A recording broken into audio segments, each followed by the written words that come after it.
كده، وابتدينا بقى نفكر ان احنا ممكن نساهم في ايه؟ نساهم في مجالنا، خدت بالك اللي احنا نفهم فيه. فقلنا احنا مشكلة الشباب ايه؟ مشكلة البلد كعامة، أكبر مشكلة ممكن احنا نساهم فيها، لقينا موضوع الإسكان. الإسكان مش هو السكن غالي ليه؟ السكن ليه غالي؟ السكن غالي عشان الشركات هي اللي بترفع الأسعار، خدت بالك؟ والأراضي غالية، والتجارة فيها هي اللي بترفع أسهمها كتير، تمام؟ إنما كتكلفة بالنسبة لشقة متواضعة، غرفتين وريسبشن محترم وحمام ومطبخ محترمين آدميين، خدت بالك، لا تزيد تكلفتها عن 35 ل 40 ألف، وممكن أقللها عن كده بكتير بطرق كتير جدا. 35 من 35 ل 40 ألف تكلفتها بالنسبة لك أنت كراجل مقاول، عارف إن هي كده وتقسيط كمان. بالظبط. تمام. بما ان انا يعني راجل اعتبر ابن بلد ومعاشر يعني كل الفئات، فانا بصيت للفئه اللي هي مش هقول تحت الارض دي. انا كل همي ان انا عايز بس اخليها تعيش على وش الارض. تمام. اوفر له شقه يعيش فيها. قبل ما اوفر له الشقه ان انا اقول عشان يتجوز، لا، انا اوفر له العمل اللي هو اساس كل حاجه. خدت بالك؟ اشتغل هيعرف يفتح بيت، هيعرف يشتري الشقه، هيعرف كل الكلام ولا شغال التلفزيون. طيب تعالى نبتدي واحده واحده.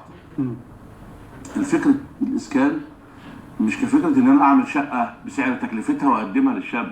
مش هيعرف يدفع قسطها حتى لو قليله لو مش شغال. بالظبط. تمام. ومش هيعرف يفتح البيت. تمام. والبيت هيخرب بعد كده. تمام. فلا، احنا طالما في مصدر رزق يبقى في بيت سعيد. تمام، ده النمره واحد. خلاص. طب تعالى ناخدها من تحت كده بالبلدي نتكلم. اتفضل. خدت بالك؟ مش عايزين يعني كلام مبالغ فيه او كلام ما يتفهمش. لا، احنا قناه البلدي ولا ايه؟ بالظبط. تمام. تعالى مثلا، بما اننا انا راجل من الاحياء الشعبيه من شبرا مصر ومن رود الفرج، خدت محيط بالطبقات دي بالشباب دي. يعني الحمد لله رب العالمين كوضعنا هناك، فناس ليها يعني بتيجي تطلب مننا خدمات كتير. تمام. طب انا مش قادر، يعني انا مش قادر اكفيك الخدمات بتاعت الناس دي كلها. طب نعمل ايه؟ نعمل مشروع عشان نكفي الناس دي. من شغل الاول، الهدف الرئيسي العمل، وبعد كده اسكنه او اجيب له شقه، بعد كده هجوزه. تمام. وكمان رعايه صحيه وكل الحاجات دي في المدينه اللي احنا عايزين نعملها. ده جميل جدا. الفكره بقى في ايه؟ ما هي الحكومه كانت من قديم الازل شغاله تعمل مدن جديده، خدت بالك، عشان تقل من زحمه القاهره وتوسع العمران. طيب انت وسعت العمران وكلفت مليارات الجنيهات، بس والشقق فاضيه ليه؟ ليه المدن مهجوره؟ انا عايز اعرف الشقق فاضيه ليه بتاعت المدن؟ ليه مهجوره؟ ليه مهجوره؟ تمام.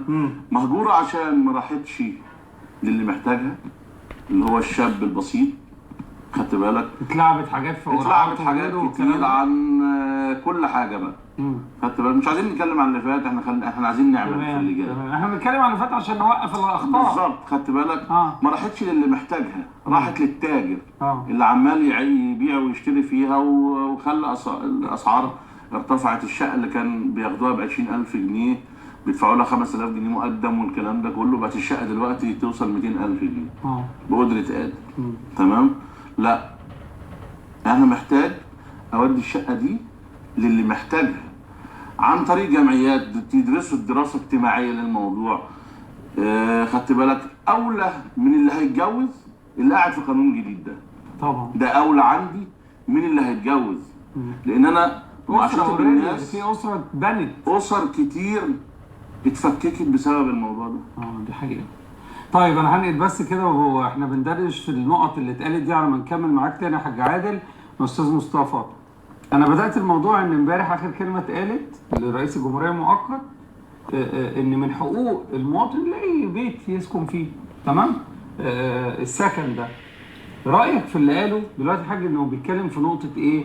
ان انا ببني مجتمع من غير ما اقول للحكومه اديني شغليه اعملي له الكلام ده كله. رايك ايه؟ وانا بس عايز اسال حاج في البدايه، ال 35,000 اللي هي تكلفه الوحده دي شامله المرافق اللي هتوصل للمجمع السكني اللي حضرتك بتبنيه؟ المرافق جوه الكومباوند متوفره جوه الكومباوند، يعني حضرتك اللي هتقوم بتوصيلها؟ بالظبط جوه الكومباوند، انما انا محتاج مرافق تكون قريبه عشان وانت تمد منها. بالظبط. خدت بالك؟ وعندي كمان حل اخر، لو هم عايزين يحدفونا في اخر الدنيا كحكومه او اي شيء، خدت بالك؟ عندي حلول كتير. بمعنى ان انا مثلا لو مشكله الصرف الصحي، خدت بالك، نقول هناخد الصرف الصحي نحلله ونعمل غابات ونطلع منه انتاج شجر. خدت بالك؟ لو هي مناطق محذوفه لسه مش اتعمر دلوقتي، يبقى جنب الارض الصحراويه اعملها غابات عن طريق الصرف الصحي، بدل ما يترموا يتعمل لها ظهير زراعي. بالنسبه للميه، خدت بالك، ممكن عن طريق المياه اللي هي الجوفيه، خدت بالك، بتتحلل وتتظبط، وخدت بالك دي الميه.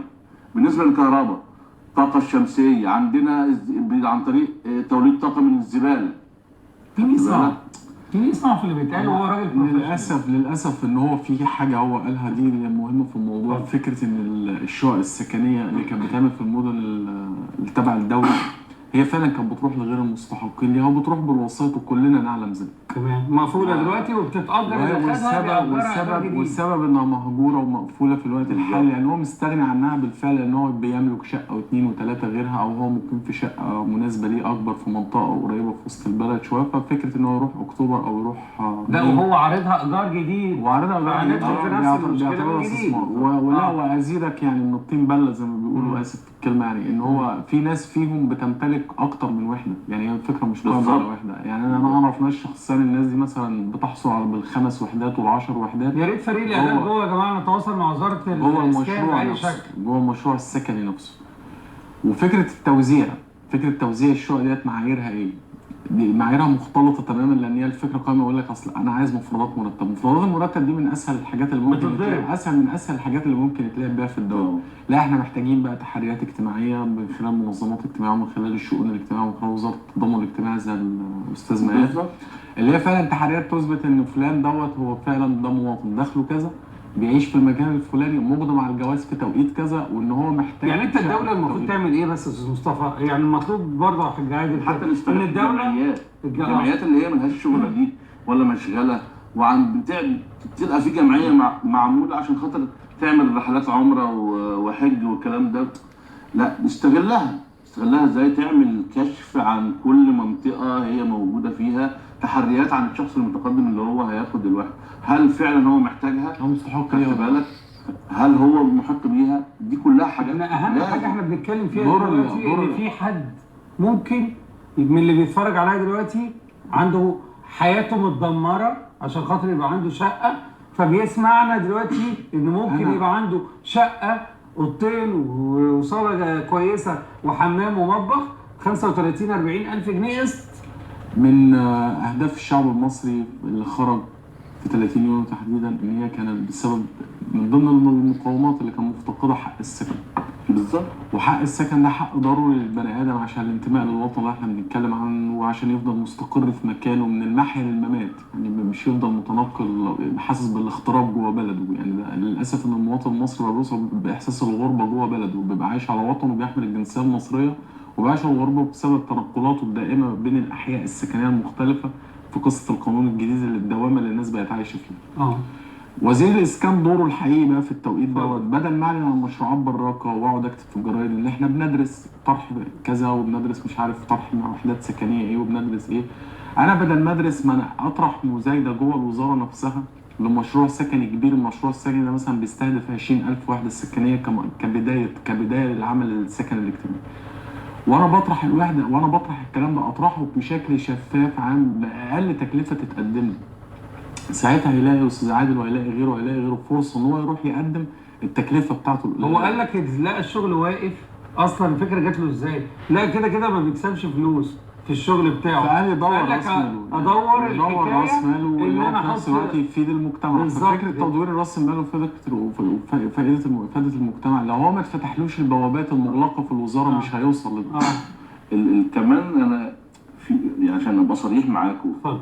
خدت بالك الموضوع عائد لينا كرجال اعمال بمنفعه برضه، ان احنا بنشتغل هنشتغل. عملتك هتشتغل، العماله بدل ما هي نايمه كده هتشتغل، هتشتري اسمنت العائد الاكبر للشعب للشباب دي. خدت بالك؟ هو الحقيقه انا الرقم اللي انت قلته لي مفزع بالنسبه لي لسبب، يعني لان انا في وزير اسكان سابق في عهد النظام الاسبق خرج قبل كده فبيتكلم على الوحدات السكنيه، فقال الوحده السكنيه هتطرح ب 60,000 جنيه، فهو استهان برقم 60,000 جنيه في وقتها وقال ايه ده شيك عشا. يعني عارفه انا ده قال شيك عشا بنفس اللفظ. انا سمعت فعلا وسعيت ان انا برضه اطلع في الاعلام واقول ان المبلغ 60,000 لما تقدمه الوزاره ده مبلغ كبير. ازاي يعني؟ خدت بالك انا من حقي كمواطن عادي ان انا الدوله تديني شقه سكني. سياده الوزير ابراهيم محلي بيسمع اللي احنا بنقوله، نقدر نساعد، الفكره نقدر نساعد. ما انا اقول لك العجز جه